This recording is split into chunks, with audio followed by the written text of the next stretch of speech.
We're rolling? Yeah, I love the cover too. Marvin Cotton Jr. is in the building. How are you doing today? Thank you. I'm honored to be here. My friend works on a Detroit platform, Crime News in Detroit, and he said anything it takes to get you on the show, get you on the show. And, he told me what happened. He told me your story, and I was like, you have to come on. I know it took a while for us to figure things out, but we got you on. You were wrongfully imprisoned for 19 years. 19 years, 7 months, 12 days. Yes, and I noticed even before we got on, you emphasize the months and the days too. Oh, absolutely. It all counts. Yes. It all counts every single day, especially when you're not supposed to be there. You count every last one of them. Yes. Are you from Detroit? Yeah, born and raised in Detroit, on the west side of Detroit. Okay. Over there by McKenzie High School. I don't know if you're familiar with that area, but it used to be a high school there. They tore it down since I've been locked up, and it's a elementary school now. Okay. But I stayed over there. That was my neighborhood. Grew up in the streets, not just in the streets, but in the streets. Got locked up when I was 21 years old. Okay. That's when I was arrested, and I didn't see the streets until nearly 20 years later. When you're growing up in Detroit, is it kind of just when you're saying involved in the streets, or you mean it's something where on the negative side, on the positive side, like how did you? Definitely the negative side. Okay. I was definitely a part of the problem, part of the element that was a problem in the community. Definitely. As far as parenting and stuff is concerned, did you grow up in a stable household? I grew up raised by a single mother. Okay. My father, when he was in the house when I was very young, abusive. So he kind of had the house upside down all the time. So that was kind of like my environment as a child. But he left the house when I was very young and really didn't play a major or minor role in my life. Was there a responsibility figure that you had to take with a single mother? Well, absolutely. When you grew up in a chaotic household, a young boy, it makes you want to be a protector even before you even have the ability to be a protector. Mm-hmm. So I grew up always with a sense of wanting to do more when I couldn't do anything. Yeah. What age did you kind of realize that you had to take this responsibility role for your single mother? I started selling drugs when I was 12 years old. Okay. So that's usually around the age where you lose a lot of children. If you don't get a hold of them about that age, maybe a little bit younger, you kind of lose them to the streets if you don't have a nice grip on them.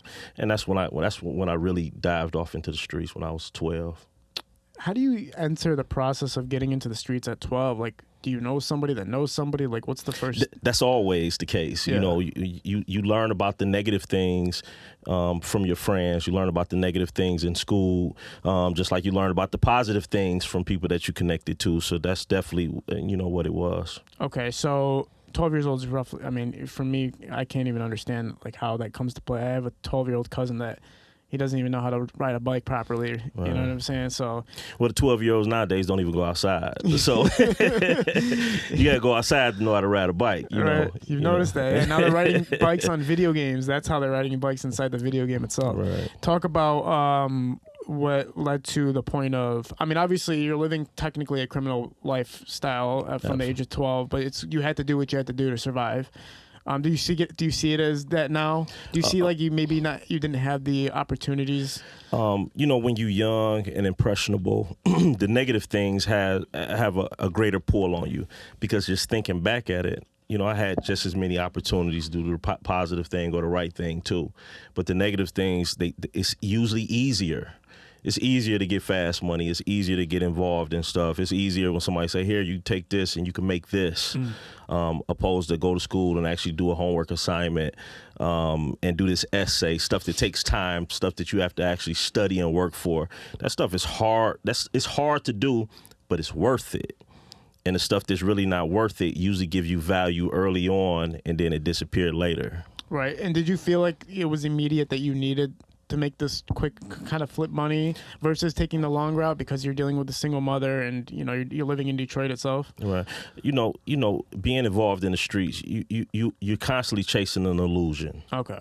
You constantly, because even when you reach the point where you don't even have to do it, you're still chasing.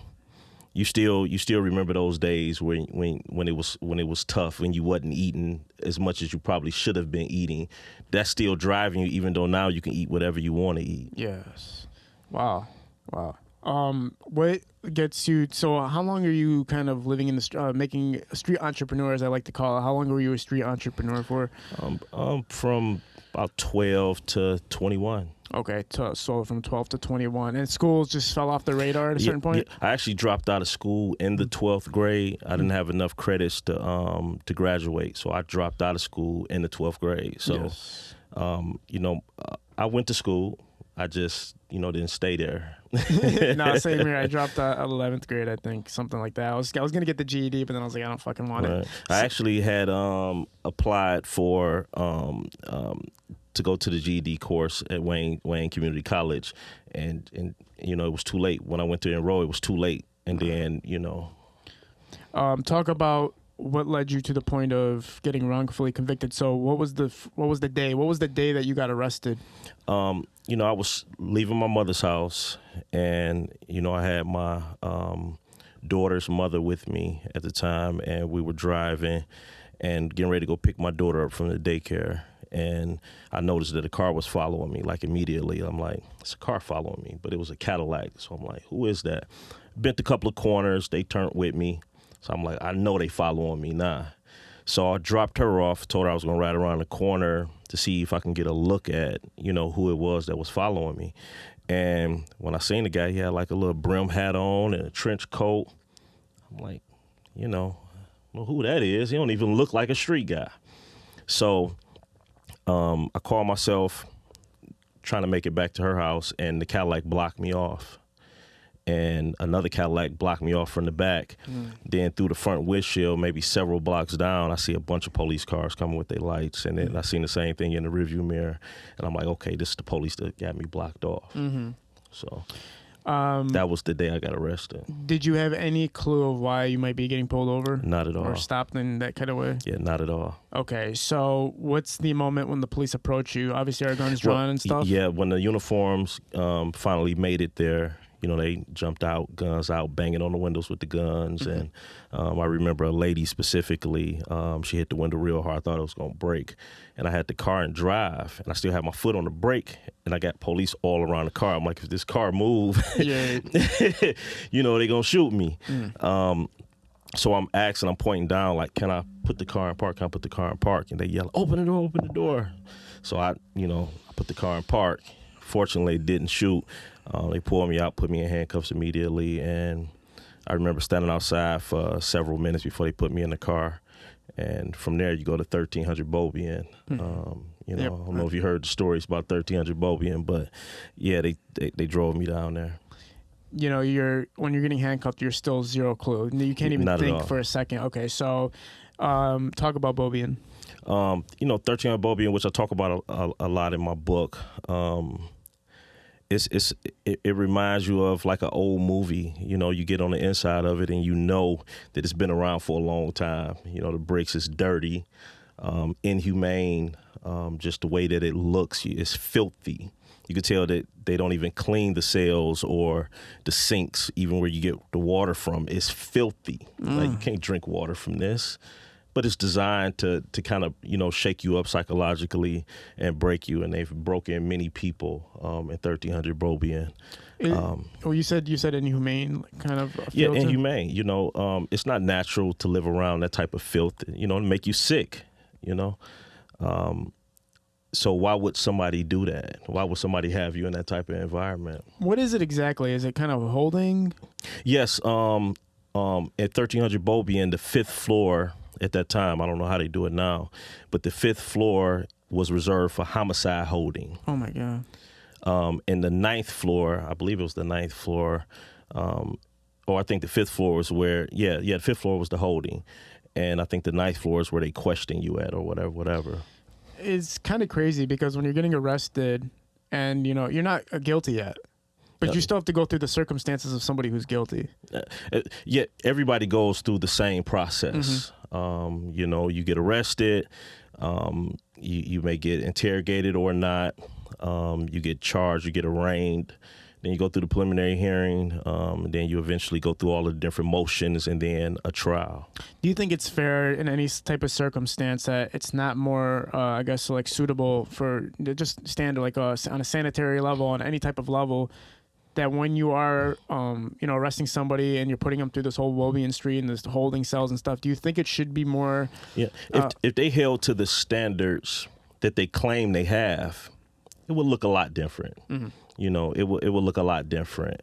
It would be kept up to the standard that they claim. Yeah. But since they don't have any oversight, don't have anybody just walking around the precinct looking like, oh, this is too filthy for a human being. That's crazy, man. Yeah. There's nobody that cares enough to look through it. It probably costs them money that they don't want to spend or something. But well, how they do in prison is those that's doing the time in prison do all of the cleaning. So it's not like it costs any money, right? Because you got free labor, you got slavery. If you in the system, you a slave, especially if you've been duly convicted of a crime. When you're first walking into the room where they're interrogating you, you're still clueless of why you're here. They sit you down. What's the impressions that you're getting from the detectives or people interrogating you? Well, I'm sure it's a routine, but they always start off, they're trying to intimidate you. I was locked in a interrogation room for about 13 hours. Wasn't able to use the restroom or anything, so I'm just in there, locked in this little bathroom of a holding type of cell. It's a desk in there and 2 chairs, and I'm in there for like 13 hours. Before they pulled me out and took me into a bigger office where there were 3 detectives. These 3 detectives are pretty notorious when it comes to doing the wrong thing. One of them, just one of them, for example, did time for 13 bank robberies. Oh my God. Yeah. Then you have another one that was eventually fired or allowed to retire, but he had like a couple of DUIs and he had a gun he wasn't supposed to have, so he had a CCW. Then he fled from the police. These are detectives. This is top brass. This is the top of the food chain. And then there's another detective that was in there. He's been sued multiple times for things similar to what happened to me. So these are the 3 detectives that I'm in the room with. So out of everybody in the room, I'm like the only one in there that's not about to break the law. I'm the only one in here. I'm not supposed to be in here, but I'm in here with 3 criminals. Wow. The first interrogation room, the one where you said it was immediate, like they're just after you, what are they saying to you? What's the beginning conversation? Well, what they always try to intimidate you, try to elicit fear, because fear is a good way to, break a person's mind and break their will. A lot of people know people that's been down to the precinct and they fold and break in there. And it's usually because fear is used in order to do that. I understood that even when you're innocent, you don't you don't make a statement to the police. So you didn't say anything in the first room? And not at all. Okay. I didn't say anything at all because, I invoke my rights. I don't waive any rights. I believe in all of the rights, my constitutional rights. I don't waive no rights. Yes. Ever. And that's what I did. And that brought it to an end. When they're questioning you, what are they specifically saying as far as what they think you did? Well, I didn't even let anything get that far. Okay, gotcha. So how does it progress at that point? You got your lawyer? Well, you ask for a lawyer. They supposed to let you see your lawyer, but that's not how it works. See, the way that the system is set up to work in order to protect your constitutional rights, but they never do anything the way that it's supposed to, the way it's supposed to go. Right. Never do anything the way it's supposed to go. Even when they have somebody that they supposed to have, they still don't do things the way that they supposed to do it. They never read you your rights. That's only in movies. I'm sure when you was arrested, they didn't read me shit. Yeah, they don't read rights. That's only in the movies. They supposed to read you your rights. That's only in the movies, though. Isn't there like a new law, though, that they don't have to read you your rights anymore? I know there were some changes. Even when you ask for an attorney, you have to vigorously ask for an attorney. You just ask for an attorney now. Don't shut it down. You got to say, I want an attorney. That's it. I don't, That's what happened to me when I got locked up. On the second day, they said the detective wants to see you. I was walking to the detective, and he said, "What do you got to tell me?" I said, "I need to see my lawyer." He's like, "Get the fuck out of my face!" Like, he didn't even waste time with me. But I did remember that they questioned me again about it, and I said, "I need my lawyer. I'm not talking. Like, I'm not going to say a damn word to you guys." And technically, they wasn't even supposed to come try to even talk to you again. But when do they ever, follow their own rules? What's the next segment of basically now you have to start talking? Now you're figuring out what's going on. What the hell's happening here? Absolutely. So I'm at 1300 Bobian for a few days before I was charged. They actually took me to charge me 2 days, 48 hours after I was there, and to this day I don't know what happened. But they took me over to the courthouse to charge me, and I wasn't charged. I was sent back to the jail. I don't know what that was about, but the very next day they took me after 72 hours and charged me with first-degree murder and felony firearm and a host of other charges as well that eventually got dropped. Are you figuring all this out at the stand? I know what they're talking about now. But I know I didn't have anything to do with it. So, but I know what they're talking about now. No, that's what I'm saying. Like, is the first moment that you realize what they're charging for you, is that at the stand? Like, are you at the stand when you're like they're reading you charges and now you're figuring it all out? Like, when was the first moment that they said murder charge and you're sitting there like where were you when that happened? Well, when you get arraigned, you go in front of a judge and the judge reads the charges. So that's when you know what you're being charged with then. But you got a lawyer to come whisper in your ear. I had an attorney at the time. He came whisper in your ear. Don't say anything. Just stand mute. I'll enter your plea. So you're not allowed to talk. You're not allowed to defend yourself. You're not allowed to say anything at that point. You're just being charged. And we went from there. From that point, you go to the county jail. Well, what I'm saying is the moment that you heard you're being charged for murder. Yeah. Talk about that, a specific moment, because it had to have been a first moment where you heard. When you're going through something like that. That's that heavy. You're so numb that a lot of stuff you don't even hear. So you're looking for cues because you're deaf. Your heart is beating so hard that you can't even hear out of your ears. So you're looking for cues and you're looking at facial expressions. Even when I was found guilty, I didn't hear guilty. I heard like a sound that just rippled through the courtroom, and I'm looking around at faces trying to get a feel, and I'm seeing people crying. I'm seeing like everybody just got hit with a blow. So now I know, I didn't hear it though, but I know now, what was said. So a lot of those moments are just so overwhelming that you can't hear it. Right. And it's also like totally like you don't even see it coming. Right. Like, so like how can you perceive it if you don't even see it coming? Like, did it feel like a joke when you first heard? It felt like a dream. When they first say that they got you on a murder charge, it felt like a dream. Okay. It like literally days of walking in a dream. I'm sure you've been sleepy or woke up and it still felt like you was kind of like, it feels like that. Are you thinking I'm going to get out of this situation? Like, absolutely. Yeah. So you're not even thinking every court date. I'm like, I'm out of here. I know I'm out of here on this court. I never thought that I would be in a trial. Did your lawyer ever ask you if you committed the crime? Absolutely. Asked me what happened. Yeah. I told him I didn't do it. I don't know. Talk about the trial itself. How long did the trial take, and how did you feel about the trial from the prosecutor's end to your defense's end? Well, the trial lasted 4 days. Oh my God, you had no time to. Listen, most trials don't last that long unless you got a lot of money. If you notice when you watch, on TV, rich people going through trials, their trials might be a month long.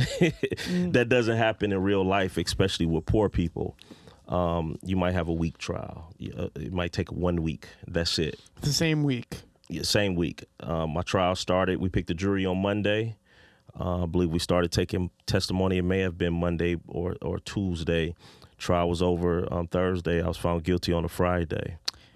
When you're going through this proceedings, people are testifying against you? Yes. One of the interesting things about my case, as well as other people's cases that have been wrongfully convicted, is most wrongful convictions have jailhouse informants in it. I had a jailhouse informant in my case that came to trial. Like, he confessed to me. And this is in most wrongful convictions. In fact, when we hear about cases with jailhouse informants in it, that's almost a sign that the person is innocent, because they usually use them. It's been a tactic in Detroit especially, where they use jailhouse informants. They feed them information, they give them information, and work out secret deals for them behind the scenes. And they can come to court and say, this person told me they did this, and I'm not getting anything for it, which makes them sound more believable and credible. And the jury listens to it like, this guy's not even getting anything for this. Why would he lie? He's not even getting anything. Right. Then right after he testifies, he goes home. Yeah. No matter how much more time he has after that. And the jury never knows that. Yeah. Because the jury's regular people. And in a lot people. of cases, the judge may not know it, you know? Well, the jury's just regular people. They get picked, randomly to come to court, right? If it was 12 detectives and they were listening to this guy or the person testifying against you, they'd probably make their own kind of If you've seen 12 detectives on your jury, you might as well just hang it up. I'm unbiased, though. They're unbiased. Yeah. But they can look at a situation like, this dude is, clearly lying, or clearly doesn't know what the fuck really happened. But when they're telling you what you did, when the prosecutor's telling you what you did that day, how this person died, what is the story that they're telling? Well, the prosecutor presented a case, and their primary witness was the jailhouse informant, because they didn't have a case. Okay. The other witness that they had, actually, one of the things that got me out of prison, I hired a private investigator, and I hired several private investigators, but one of the private investigators I hired went and talked to the detectives involved in the case. And the detectives involved in the case said to the private investigator, like, we didn't have anything, so we had to do what we had to do. We had to manufacture some stuff in order to, put this case on this guy in so many words. This is what's said. And he didn't know that it was being recorded. Oh. So that's one of the things that I had. And in the recording, he talks about how he went and got information from person A, took that information from person A and gave it to person B, and person B came into court and testified as if they had firsthand knowledge. Never saying that they got it from this detective, they got it from this person, they got it from Lord knows where. You know what I'm saying? So it's a conspiracy. Oh, absolutely. Well, what was the story that the guy in jail said? What the jailhouse informant, he wrote what I call a perfectly written statement. It had, my first and last name in it. It had victim's name in it. It had location and stuff that people would never say in a conversation. It was so perfectly written that only somebody maybe with a law degree or experience in the legal field would even know how to write. Do you care to discuss what the story was of what you did that day? Or do you want to skip past that? Yeah, we can. Okay. So, yeah, that's interesting, man. So basically you're sitting here knowing everything that's being said is a lie. People are conspiring to make sure that you're convicted.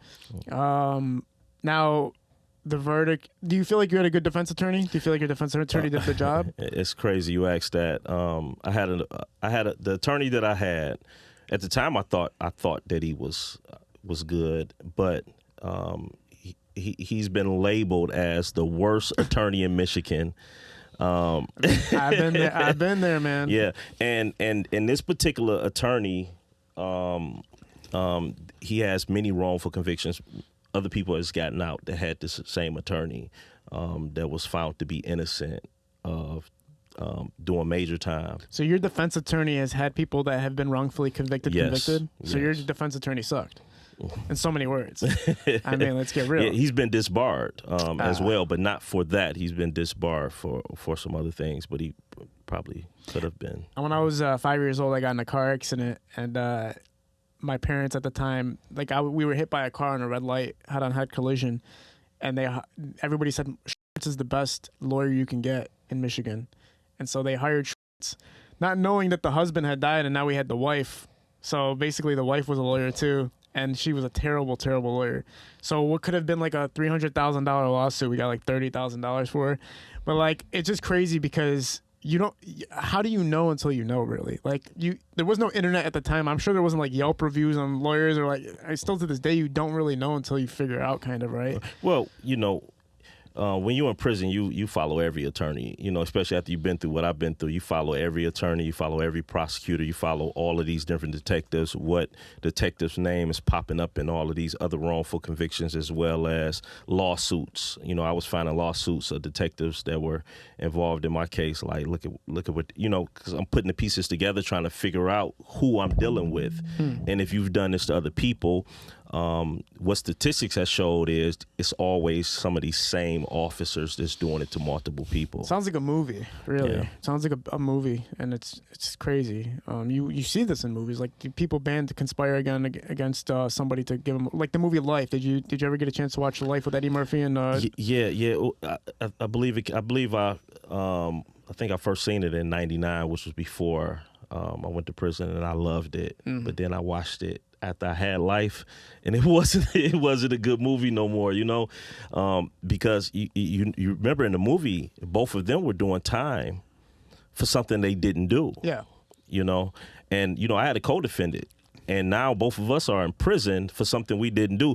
The movie was not good no more, so it went from being a great movie to this is a horrible movie. Yeah. Yeah. No, the relatability is there, but it just doesn't feel good to watch it. It does not feel. It's not funny because it's a comedy. It's not funny no more. Yeah. Yeah.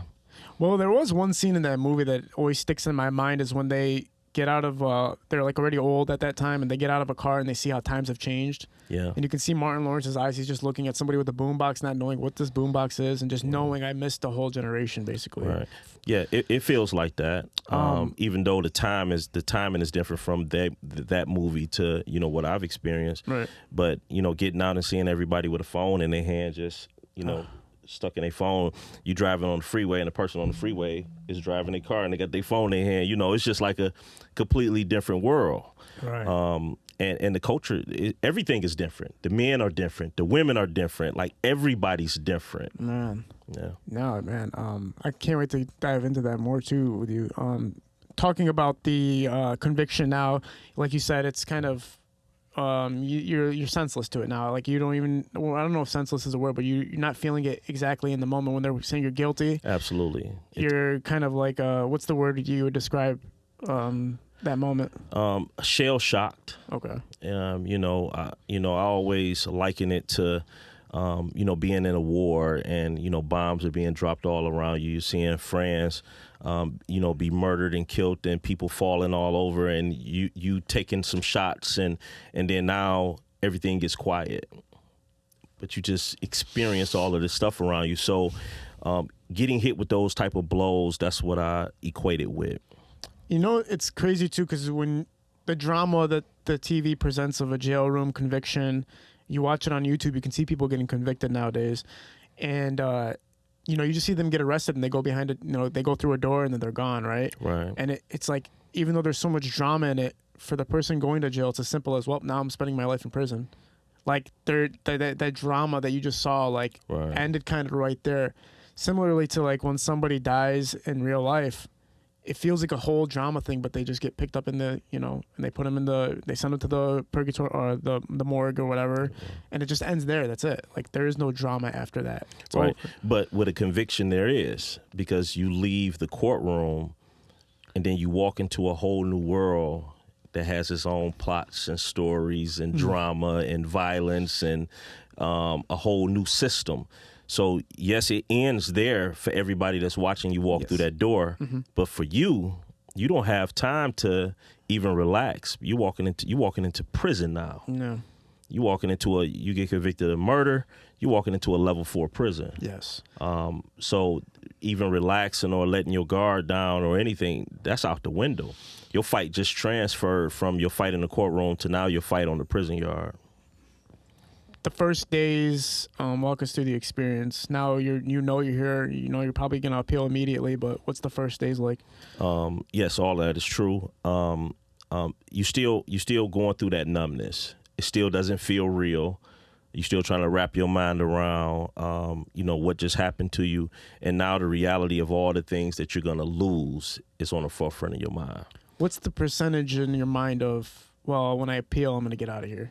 I think they train attorneys to all say the same thing, because they all say, give me 6 months to 2 years. They all say that. But, I always had my mind set on 6 months to 2 years. But obviously, it took almost 20 years. I filed nearly 24 appeals, 21 denied.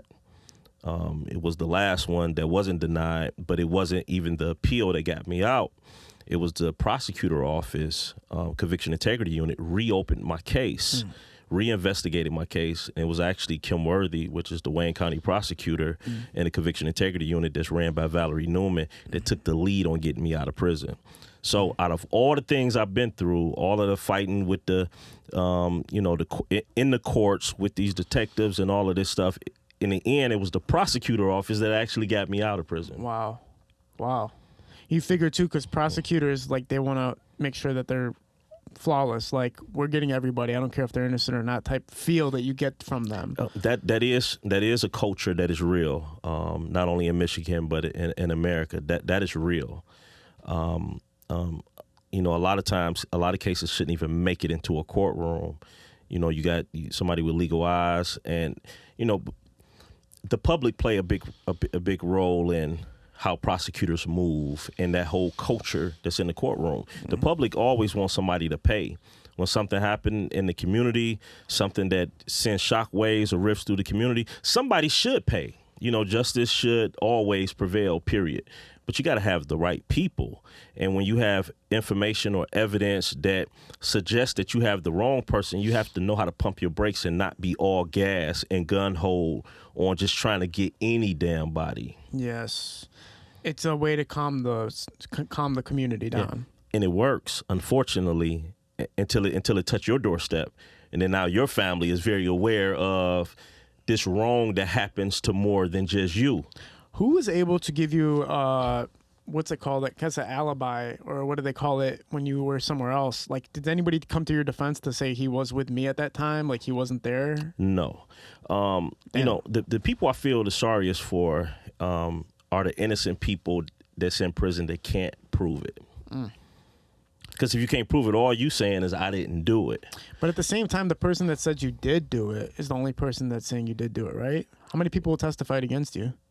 Well, they had two primary witnesses, but no one, even during the entire trial, said that I committed any crime. That's ridiculous. The greatest, I guess, wrongfully convicted movie of all time is obviously Shawshank Redemption. Yeah. 37927, I believe that's his prison number in the movie. You went through it after? Or did you see it before or after? Did you watch it twice? I've seen it before. I've watched it hundreds of times after. Yeah, you can't miss that. If it comes on, you're just watching it. Absolutely, I'm glued to it. Yeah. That's definitely one of my favorite movies, and it has parallels in it to the Count of Monte Cristo. Yeah, Count of Monte Cristo. Yeah, it's really the same movie. It's just it got different clothes on it. It's a little bit more modern. It got different clothes on it. Yeah. But not only with those two movies, I kind of parallel my own story right alongside of that. And my prison number was 348927. His prison number was 37927. Damn. And that's my second time saying my prison number in 28 months since I've been out. That's my second time saying it. The relatability of that movie, obviously, in that movie, Tim Robbins is wrongfully convicted of killing his wife or fiance at the time, I believe. And you just watched the whole trial of him going through the prison system, knowing. And then there was a point where he could prove that he was innocent, and the person that could prove he was innocent was murdered by the prison guards. So it's like he had no chance. Like, they wanted to keep him in there beyond any means. Do you think any political forces or any forces outside of the prison were trying to keep you in there? I've always felt that anytime you have, corruption, especially police corruption in your case, there's there's a lot of people that seems to be invested in making sure that the integrity of those that's doing the wrong thing is intact. Yeah. So you know, it's hard to get information. Why would it be hard for me to get my discovery file? It took me 13 years to get a full, and I still don't believe I got a full file. It took me 13 years to get my file. What's a discovery file? Discovery file has all of the information with things, you know, it has all the witness statements. It has medical examiner reports. It has any and all things that happen before you're charged. Wow. You know, all the evidence, you know, things that help you and things that may hurt you. But what typically happen is they take out the things that can help you or give you a defense, and then they give you the rest of the file. And then you have to fight them and keep requesting it until somebody accidentally give you what you're looking for, which in a lot of the cases with people that have been wrongfully convicted, that's what happened. They keep requesting the file, and they keep getting the same file for 10 years, 15 years, until somebody accidentally put a page in there that they never put in there before. And you say, so somebody knew that this information was in there all this time and purposefully kept it out, you know? So and that's called a Brady violation. When that happens, that's called a Brady violation. I had 12 Brady violations, and the prosecutor's reason for, you know, vacating and exonerating me, 12, but they had 13 reasons on why 12 of them were Brady violations. Even with the Biggie Tupac murder, I know that I think either Biggie or Tupac's case, that because the LAPD was involved somehow, I guess you know, a policeman or somebody was involved in the murder of Tupac or Biggie's death somehow, that because of that case, that's why everything was buried. It was because somehow the LAPD had something to do with one of their murders, that everything got buried because of that, because it would hurt the integrity of the department. And there would be a huge, I think it was actually Biggie, that their department would be sued for millions and millions, substantial amounts of money. So if you get wrongfully convicted, you're getting sued, and then somebody's getting blamed for the wrongful conviction. Right. So you felt like somebody knew that you were innocent? Do you feel like somebody knew you were innocent?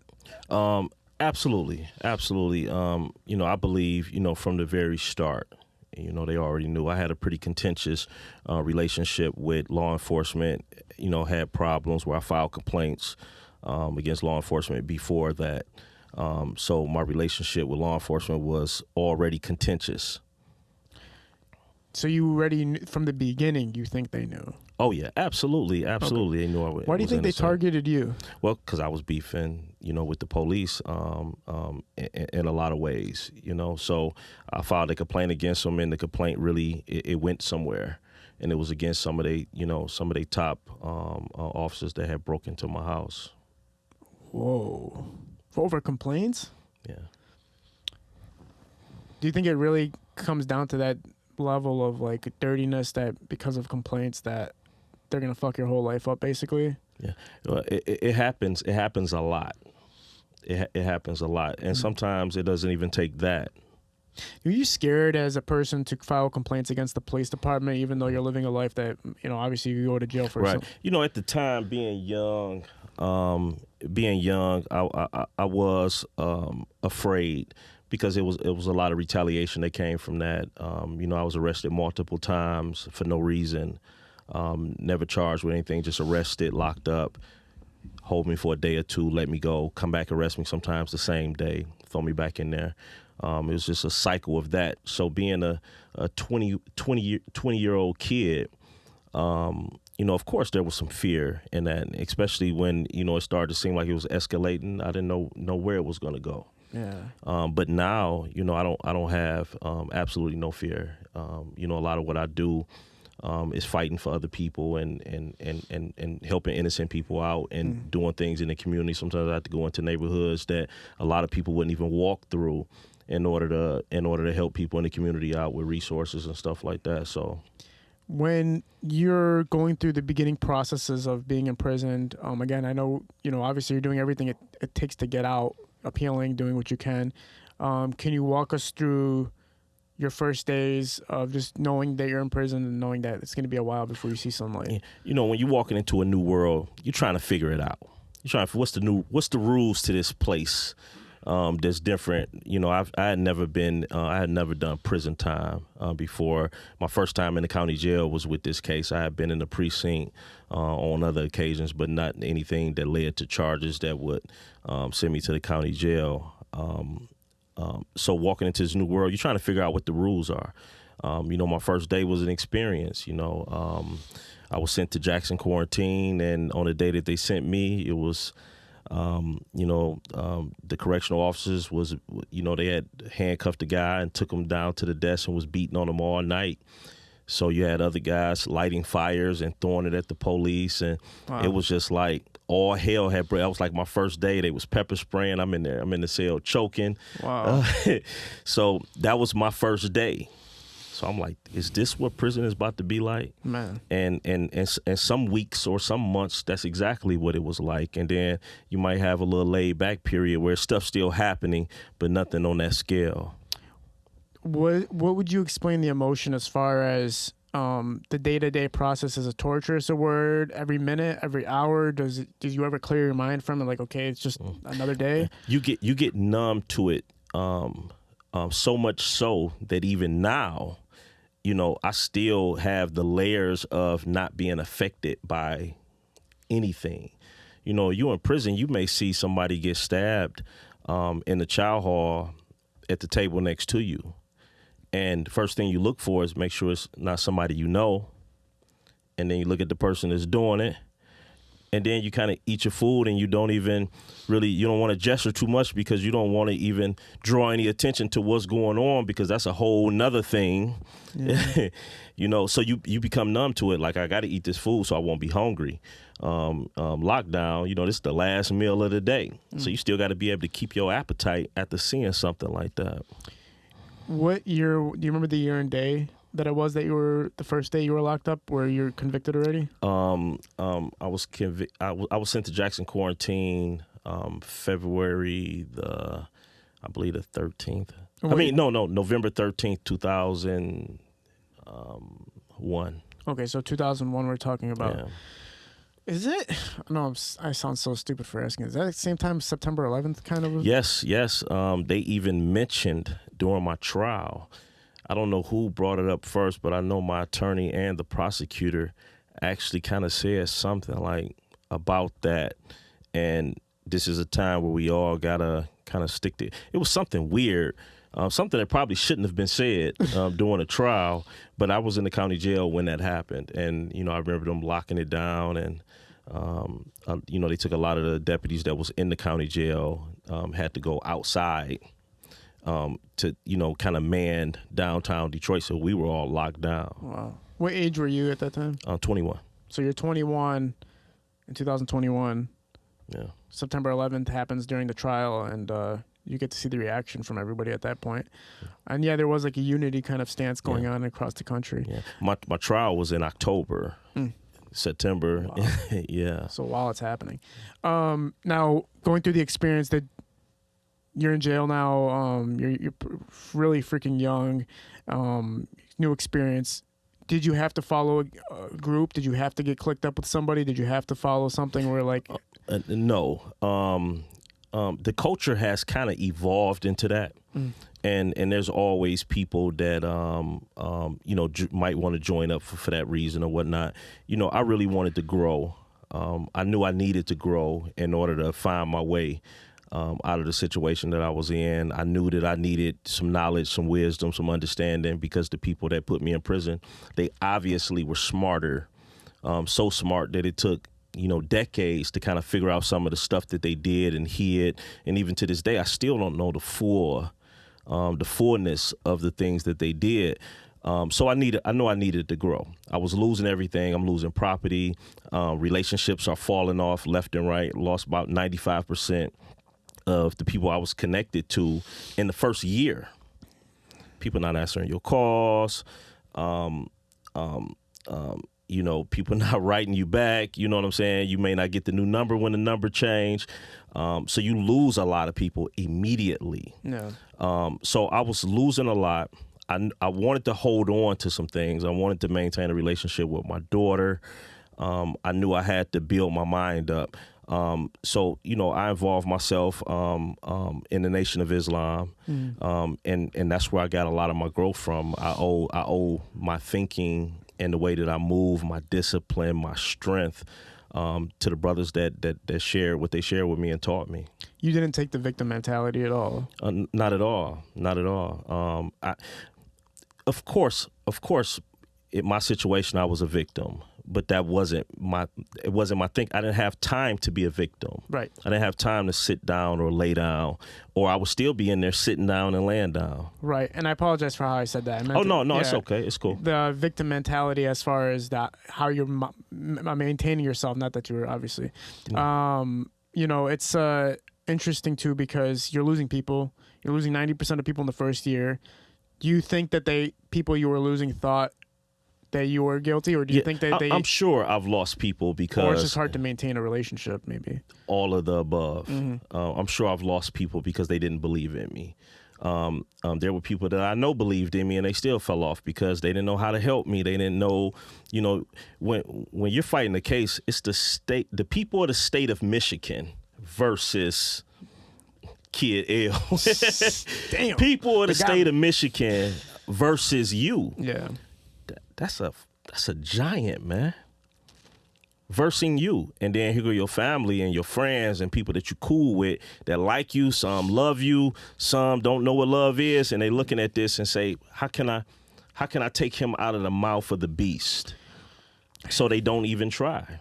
Did you have a red when you were in prison? Did you have somebody? Did you have somebody to talk to? Absolutely. I was able to maintain a core group. Then I had a lot of people that came and left. Yeah. But my core group is still my core group right now. Wow. The woman that I'm engaged to, my fiance, she was a friend the entire 20 years. We somewhat dated before I got locked up. I knew her maybe a year before. And we were friends before I got locked up, and I did 20 years, and she maintained that connection the entire time. That's a beautiful thing, man. Oh, yeah. And I got out. I pursued her. She like, no, we're going to be friends. Yeah. So I eventually wore her down a little bit. Wore her down is a good way to say it. Put the pressure on. That's what we're saying, is to put the pressure. It's a new... that sounds like a felony when you say it, though. Talk about, did you meet anybody else in there that was for sure wrongfully convicted? Oh, yeah. Yeah. You can tell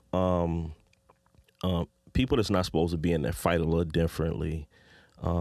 Not that I haven't seen people that were guilty fight as well. They might have some sort of constitutional violation and they believe that they deserve another trial.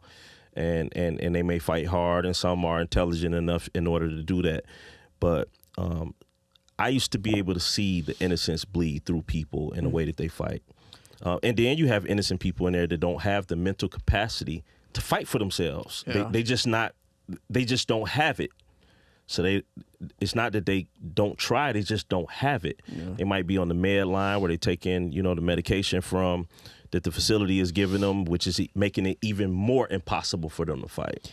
Was there ever, you're appeals and not going through and everything. Did you ever have a total moment of, all right, I'm just doing this 20? Like, it's going to happen? No, I had a natural life sentence.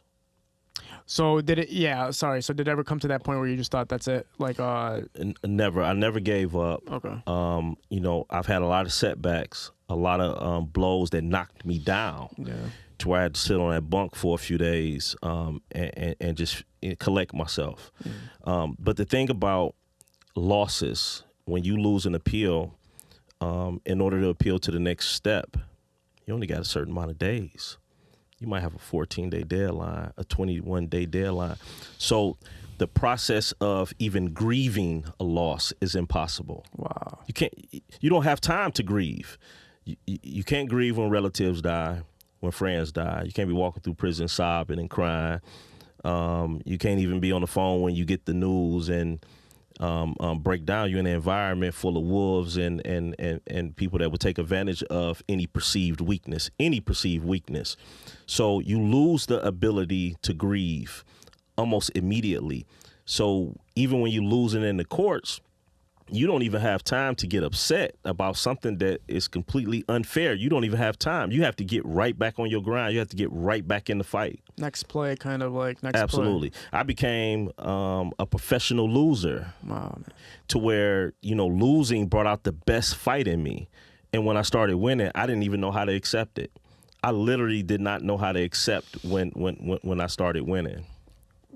Like you look like you look like you were totally resilient to being depressed or something, or like you were totally not going to just let yourself fall. And like I said earlier, kind of feel like a victim, even though you are one. Depression is real. I went through a lot of depression, but I learned how to even cope with that.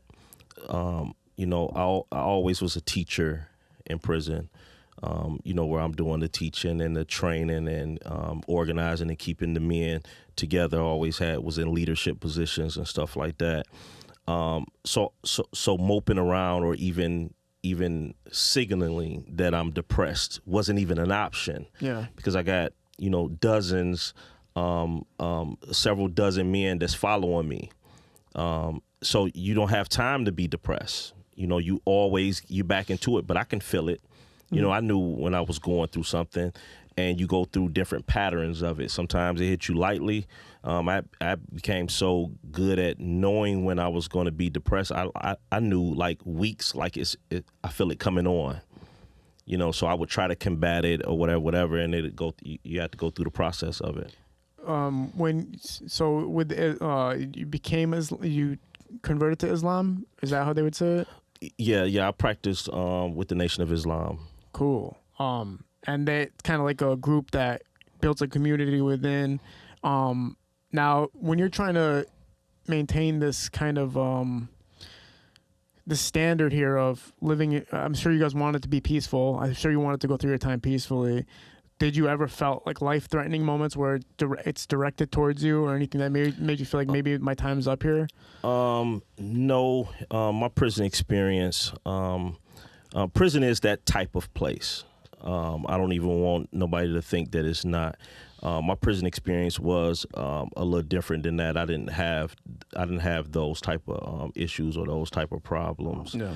Of course, it happens all around me, and any decision that I make could have most certainly brought, trouble my way. But just the way that I moved in prison, and the respect that I had, the love that I had. In prison, that wasn't my prison experience, and I'm sure when you read the comments of people that know me, that have done time with me, they'll tell you. Now, when's the moment of hope arising? When's the first moment of hope that okay, things are turning around for me? Some of the things that got me out of prison, I had for several years. So even when you have what you need, they still fight you. It's still pushback. It's still an uphill just because you have it. It's like the criminal justice system needs reform like really bad on every level, from policing to the judicial system to the executive aspect and the prosecuting. Every single aspect, even to the appeal process, all the way up, needs to be reformed, because all of it has been touched and affected by the same hands. Now, the day that does your lawyer reach out to you saying, "Hey, we have something new," or did you figure out, "Hey, we have something new here"? Yes, private investigators and attorneys throughout the year. I've had several attorneys and several private investigators. That must have been like a huge sign for everybody that knew you. These private investigators wouldn't keep moving if you didn't believe. If I was guilty of something, I would only claim it for so long. Yeah, there were. There's always an attorney or a private investigator that'll take money out your hand.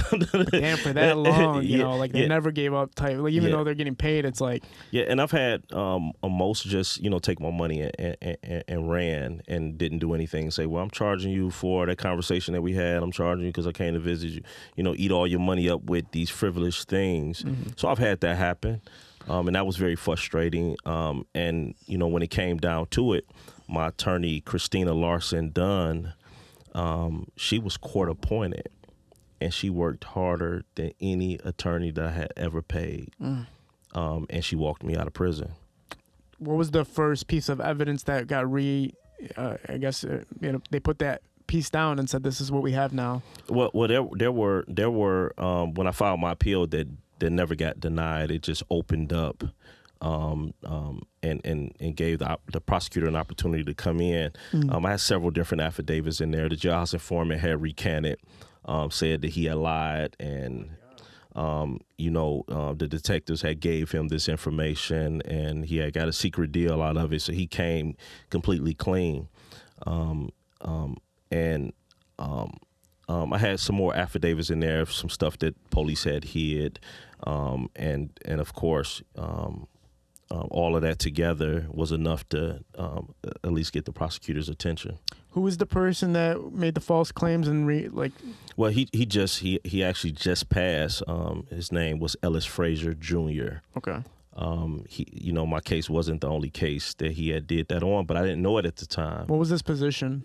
What do you mean? As far as like, what kind of authority was he? Well, this was the jailhouse informant. Oh, that was this guy. Okay, yeah. So he's doing this to a bunch of people. Yeah, and a few that I know about. But there's a lot of jailhouse informants that jump on multiple cases. That's like kind of how they do it. They get in trouble, they commit some crime, they get locked up, they jump on somebody's case. They try to read something on somebody's case. Or the police get them the information, then they jump on the case and come in there and say, yeah, they told me this, and I didn't get anything for it. It's kind of like it's a playbook. Yeah. So now that he admits that he was lying and it was, you know, wrongful, you know, he made up his whole story basically. Did he say who told him to make up the story? Well, he said the detective that took his statement was the one that went to prison for all of the bank robberies. So this detective tells the jailhouse informant to make up all these lies. They do it. They corroborate the story. They sentence you to this long prison sentence. Natural life without the possibility of parole. Now, during the trial, it's a new trial now? No. I wasn't granted a new trial. When the prosecutor took the lead on getting me out of prison, Kim Worthy, they vacated and dismissed my sentence, and I walked out 2 hours later. So the minute that this guy says that he lied? No, it wasn't the minute. No, I'm sorry. That the prosecutor office investigated my case for 2.5 years. Okay. So that wasn't even a quick process. So you get a phone call, you get some type of way of the lawyer telling you, hey, he admitted that it was a lie, and then roughly within 2 years after that is I believe his affidavit is from, I want to say 2014, 2015, because I won in the Court of Appeals in 2016. So it took 2 years for after him saying that he lied for you to get out. Roughly give or take, yeah. It's just ridiculous. It's like it's right there. The only person that's responsible for you being locked up. And that was in 2016. So from 2016 to 2020. Give you hope though, at least from 2014, like, okay, I'm most likely gonna get out of here. Yeah, that's when all these gray hairs start coming. Like, don't talk to me about gray hairs, man. That's why I'm looking over there like, I want to say that. Yeah, man, it's getting crazy. But time get real slow when people start believing in you. When you see that, like, people know, like, because you want things to be done immediately, because you know, and now I know and stuff seems to move slower at that point. When it's not, so you didn't get the movie scene of he's innocent, get him out of here. You didn't get that. That's only in the movies. So in real life, it was just your lawyer came, took you out. In real life, you know, when the prosecutor reopened my case and reinvestigated my case, you know, they want to verify everything. They want to, you know, they go talk to all of the witnesses, look at all of the evidence. They read all of this testimony. Before they put their name on this guy's innocent, let him out right now, you better be sure they're going to make sure that they can stand on that. And it just took a long time. I forgot there was a guy who just recently, he got let out of prison because some prison system error. Somehow they let him out, and so he was free for a while. And then they figured out, no, this guy wasn't supposed to be let out. And then they imprisoned him. He had a whole family by the time they let him out. By the time they let him out to the time he had to go back in, they figured out that he wasn't supposed to leave. So I can see that probably happened a few times where they're like, if he is innocent, make damn sure of it. Make damn sure he's innocent. Right. And it shouldn't be as hard as it is, you know. But then again, it goes back to the public. Yeah. You know, we complain about the police. We complain about prosecutors. We complain about judges. We complain about everything. But all of them, they are elected officials, not the police officers or the police chief. You know, they're appointed, police chief appointed by the mayor. But these are all elected officials. Do you vote? Are you registered to vote? Yeah. Do people even consider your voice in the room? You know, do they consider your voice in the room when they're making decisions? And if you want justice, you have to be involved at the level where the people that get their job by your vote or lack of your vote. The only way you're gonna have any power in that room is if you engage and participate in the process. That's why I ran for office last year. I ran for state representative. That's right. I got tired of, you know, just begging on one side of the table. I wanted to take a seat on the other side and get some things done. And one thing that I learned by running from office is people that need justice and need representation the most don't like to engage in the process that will give them exactly what they need. What better person to have in the office than somebody that grew up in the hood, know what it feels like to be poor, knows what it feels like to have money, knows what it feels like to lose everything. I'm a father. I've done all this time in prison. I know what's wrong with the criminal justice system. And now I'm out here involved in all of these different things in order to help people. What better representation could you have to represent you than somebody like me? But I didn't get overwhelming support from the people that will probably benefit the most from it. I got a lot of support, but I didn't get the support that would have been needed to push me over that hump from the people that will probably benefit the most. Do you plan on running again?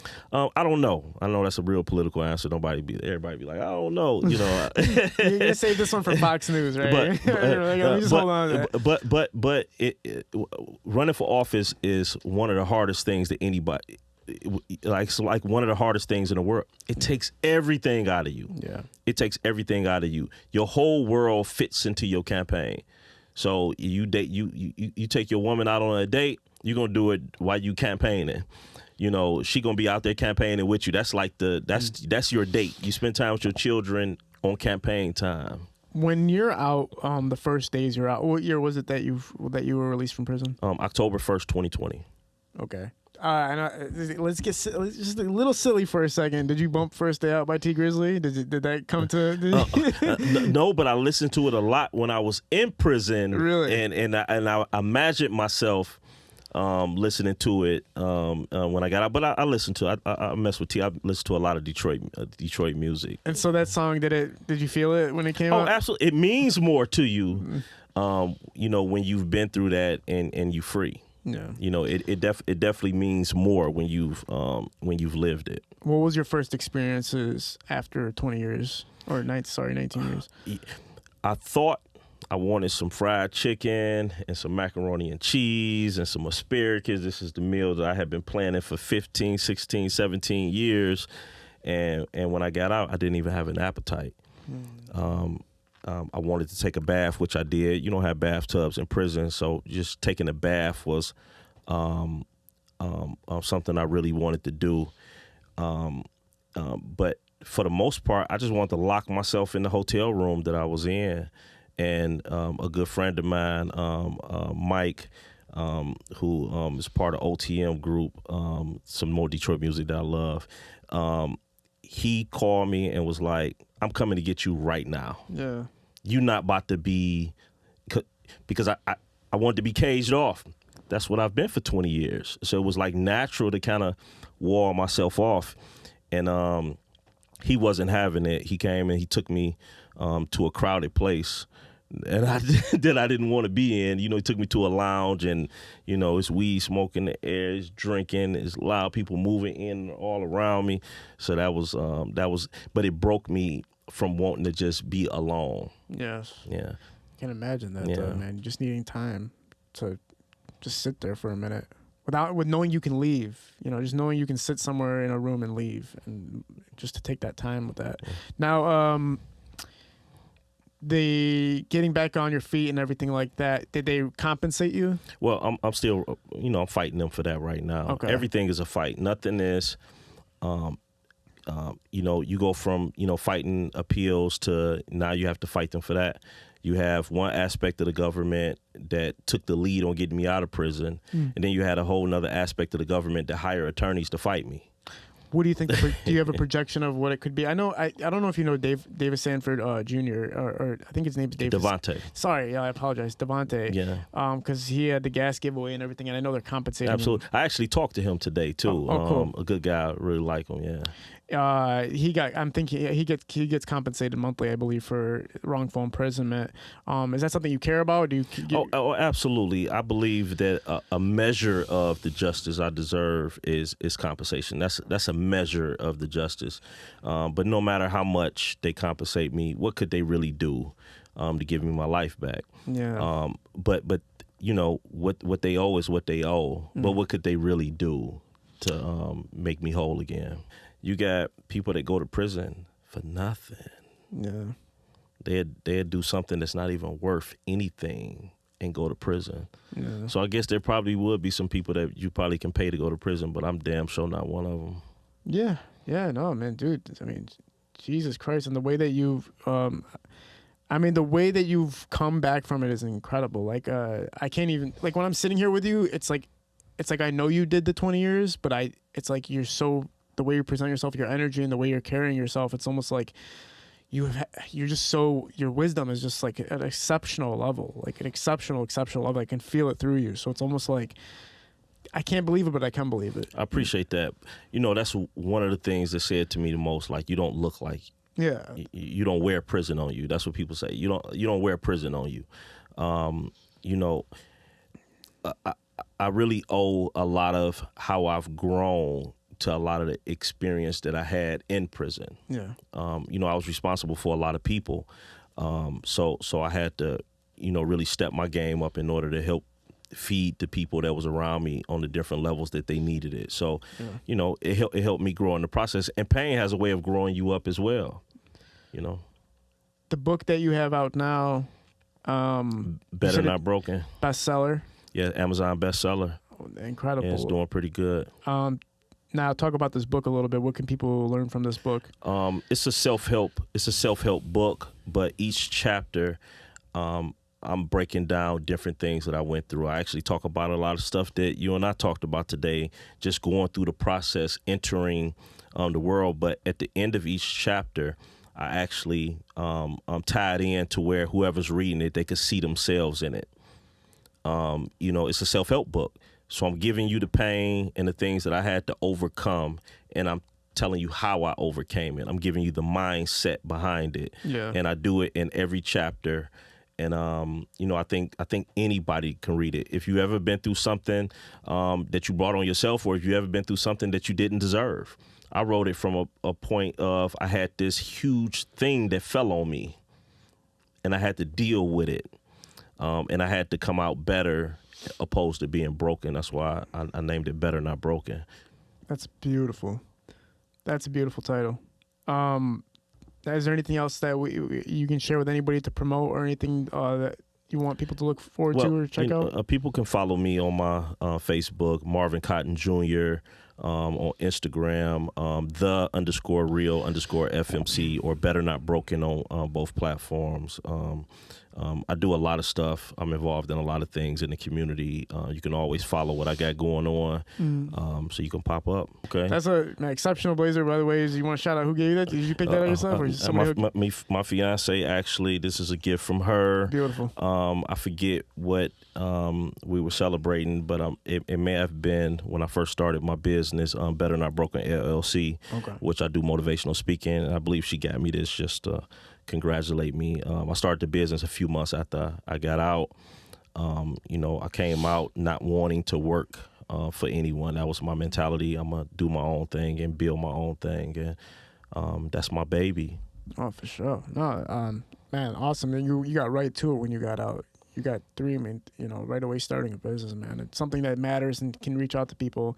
Oh. It's a service that I feel like when you look at Detroit, it's unfortunate because a lot of people that come on this couch will talk about the hardships of life and what they had to do to get through prison time and everything like that. And at the end of the day, it's like, damn, why this city? It's unfortunate that there's a city that's so close to other cities that are doing just fine. Right. You look at West Bloomfield, it's not too far away from there. You know what I'm saying? You look Troy, not too far away from there. The change starts with the people. Yeah.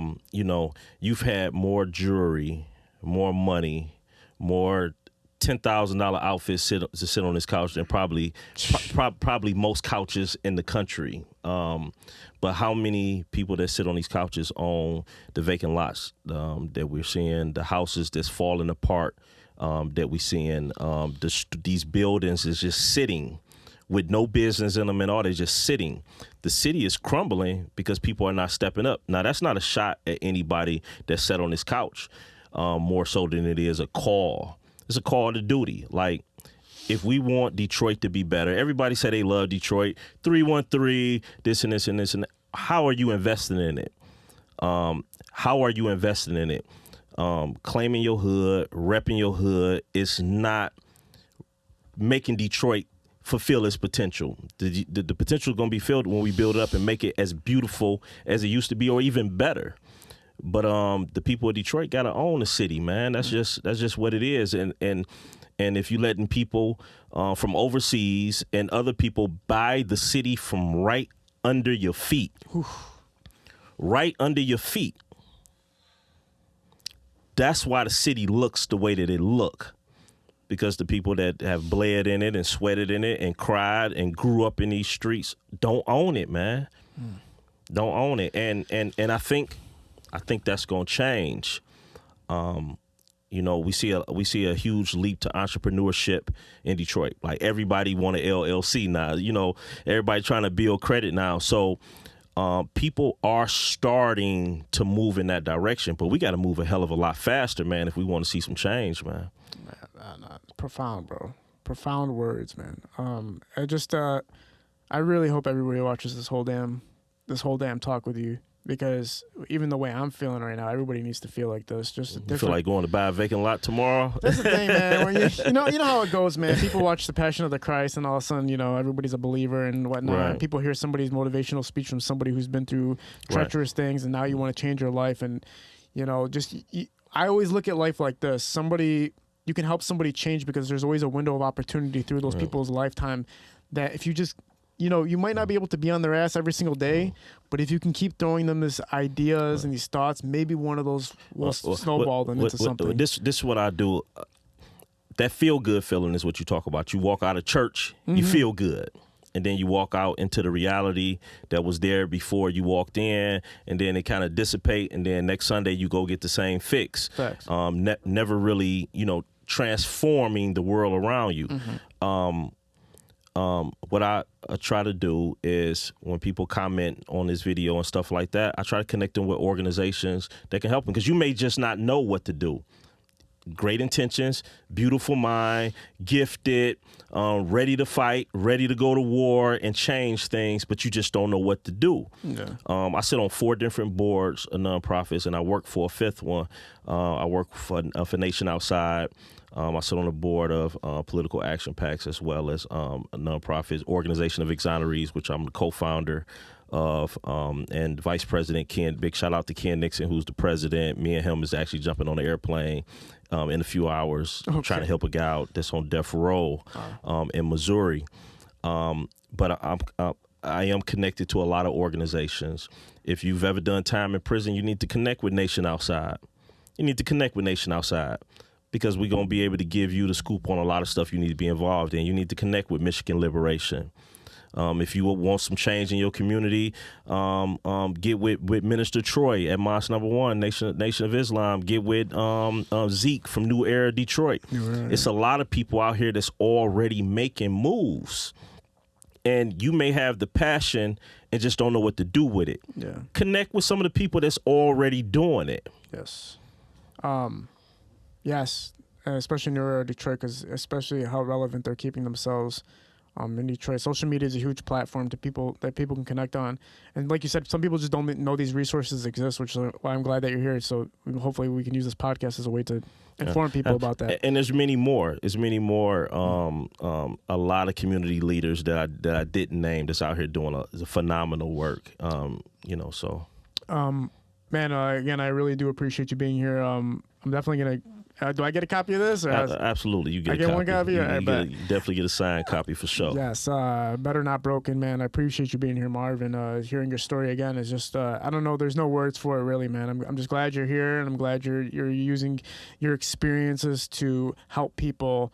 Sometimes people get hit by these things, and again, they fall victim to it, and they just go into despair, and there's no outcome of it. Your outcome is a positive outcome, and you're trying to reach as many people as you can. So I appreciate you for being a part of this, man. We'll get this book out and get people hooked on this book. Amazon top seller.